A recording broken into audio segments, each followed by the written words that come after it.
আসসালামু আলাইকুম। গণস্বাস্থ্য হোমিও থেকে doctor Shamima Akter, DHMS PHB, DHMS on course Dhaka university. আজ আপনাদের সামনে এমন একটি ক্যান্সার থেকে মুক্তি লাভ করেছে এমন একজন পেশেন্টকে আমরা উপস্থাপন করব, যিনি আপনাদের সামনেই হাজির আছেন। ওনার পরিচয় আমরা তুলে ধরছি। সম্মানিত দেশবাসী, আমরা এখন ওনার নাম পরিচয় জিজ্ঞেস করব। আপনার নাম? রহিমা। বয়স? 65 বছর। আচ্ছা, আপনার স্বামীর নাম? আবুল বাসা। আপনার পিতার নাম? সুবিধুদ্দিন মাঝি। মাতার নাম? জলাকালী। আপনার গ্রাম? রহিমা। গ্রাম গ্রাম গোলা সার্ভেশন। আচ্ছা, আপনার থানা? সার্ভেশন। জেলা? জেলা গোলা। আচ্ছা, তো আপনি যখন আমাদের এখানে আসছেন, বর্তমানে কততম মাস চলতেছে আপনার চিকিৎসা নিচ্ছেন আমাদের এখানে? এই 5 মাসে। 4 মাস কমপ্লিট করছেন, 5 মাসের জন্য আসছে। তো যখন আপনি আমাদের এখানে চিকিৎসা নিতে আসছিলেন 4 মাস আগে, 5 মাস আগে, তখন আপনার শারীরিক কি কি অসুবিধা ছিল না?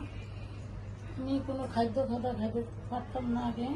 এরপরে মনে করেন যখন আমার ঢাকা মেডিকেলে আনছে তখন আমার অপারেশনের ডেট দিছি, সেখানে অপারেশন করিয়া দেখলো মানে সে বলতে পারতো না। আমি একটু বলি। হ্যাঁ, ওনার মেয়ে, সম্মানিত দেশবাসী, মানে আমার রহিমা খাতুনের মেয়ে। আপনার নাম?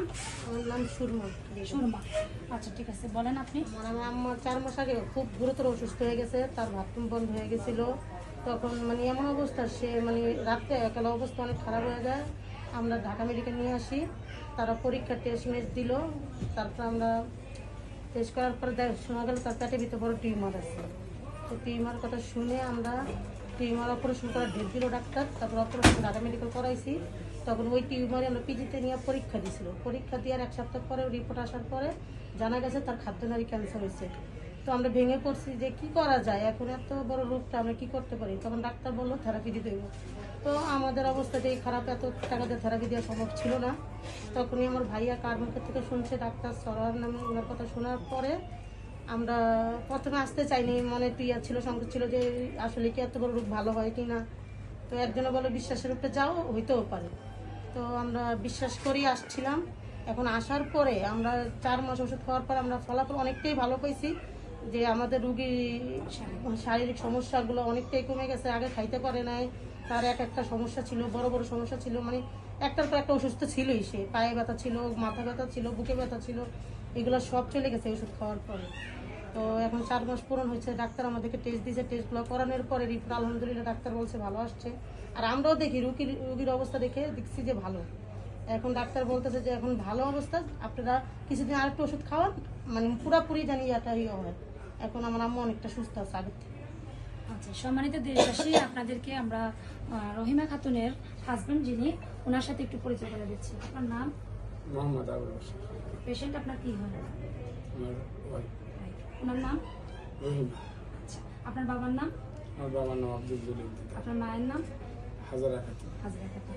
তো আপনি আমাদের এখানে চিকিৎসা নিলেন 4 মাস পরে, এখন রিপোর্ট করে নিয়ে আসছেন। রিপোর্ট সহ আপনার রুগী সহ আপনার মেয়ে বললো যে সম্পূর্ণ ভালো, আর আমরাও দেখলাম যে রিপোর্টও ভালো, রুগীও ভালো। ইনশাআল্লাহ আগের থেকে তাতে আপনি কেমন সন্তুষ্ট আমাদের চিকিৎসার উপর? আমি আমাদের সন্তুষ্ট, আল্লাহর কাছে স্যারের চিকিৎসার মাধ্যমে আপনার স্ত্রীকে আল্লাহ ইনশাআল্লাহ আমি সুস্থতা দান সন্তুষ্ট। করেছেন। আলহামদুলিল্লাহ আমরা ভালো। সন্তুষ্ট। আচ্ছা, আমি দোয়া করি ইনশাআল্লাহ আল্লাহ প্রতিষ্ঠানকে আল্লাহ ভালো করুক। এটা মানুষের তার ছিল আল্লাহর রহমতে আমাদের আমরা স্যারের সুস্থ। জন্য দোয়া করবেন। হ্যাঁ দোয়া করি আচ্ছা, আল্লাহ যেন। প্রিয় দেশবাসী, আজকে রহিমা খাতুনের 4 মাস চিকিৎসা নেওয়ার পরে আমাদের এখানে গণস্বাস্থ্য এসএম স্যারের চিকিৎসা নেওয়ার পরে রিপোর্ট করিয়েছিলাম আমরা। সেই রিপোর্ট সম্পূর্ণ ভালো এসেছে। এই যে দেখেন, এটা হলো ওনার সিবিসি রিপোর্ট, যেটা 14.1 রয়েছেন একদম লেভেলে। তারপরে ওনার কিছু ক্যান্সারের দেখেন, সম্পূর্ণ মানে যেখানে 37 থাকার কথা, 35 থাকার কথা, সেগুলো কত কম আছে, যেটা সম্পূর্ণ সুস্থ শরীর যাদের, তাদের শরীরেও মনে হয় একটু বেশি থাকে। এত ভালো চেয়ে ভালো একটা রিপোর্ট আসছে। আপনারা স্বয়ং নিজ চোখে দেখেন, উনি শারীরিকভাবেও ভালো আছেন, উনি কাগজপত্রেও উনি ভালো আছেন, রিপোর্টে উনি ভালো আছেন। এই যে ওনার HGPT ভালো আসছে। উনি একজন এসোফেগাস কার্সিনোমার পেশেন্ট ছিলেন। খাদ্যনালী ক্যান্সার ছিল না।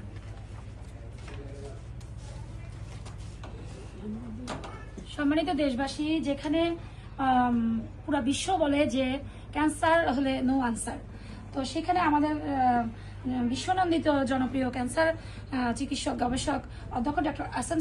স্যার সহ আমরা সকল সহযোদ্ধা ডাক্তারবিন্দু বলি যে ক্যান্সার হলে নো অ্যান্সার, এই কথার আর কোনো ভিত্তি নাই। ক্যান্সার হলে অ্যান্সার আসছে, সেটা একমাত্র গণস্বাস্থ্য ডক্টর এস.এম. স্যারের চিকিৎসার মাধ্যমেই সম্ভব।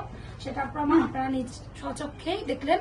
তো আপনাদেরকে সবাইকে আমরা আমাদের অফিস ভিজিট করার জন্য আমন্ত্রণ জানাচ্ছি, যে আপনারা ডাক্তার সহ যত হোমিওপ্যাথিতে যত প্রফেসর প্রভাষক রয়েছেন, অধ্যক্ষ যে বিভাগে আছেন না কেন, সবাইকে আমরা আমন্ত্রণ জানাচ্ছি আমাদের চেম্বার ভিজিট করুন। আমাদের চেম্বার দুই জায়গায় রয়েছে, দুটি চেম্বার আমাদের, একটি হলো ঢাকা বাইতুল মোকাররম পুরানা পল্টন বাইতুল ভিউ টাওয়ার লিফটে 11 তলা। শনি রবি সোম আমরা ঢাকায় বসি সকাল 10টা থেকে বিকাল 5টা পর্যন্ত। আর মঙ্গল বুধ বৃহস্পতি Sylhet Habiganj popular bus stand, popular general হাসপাতাল বাস স্ট্যান্ড, নতুন বাস স্ট্যান্ড, সকাল 10টা থেকে বিকাল 5টা পর্যন্ত। আর বিস্তারিত জানার জন্য স্ক্রিনে দেওয়া নাম্বারে যোগাযোগ করবেন। ধন্যবাদ। আসসালামু আলাইকুম।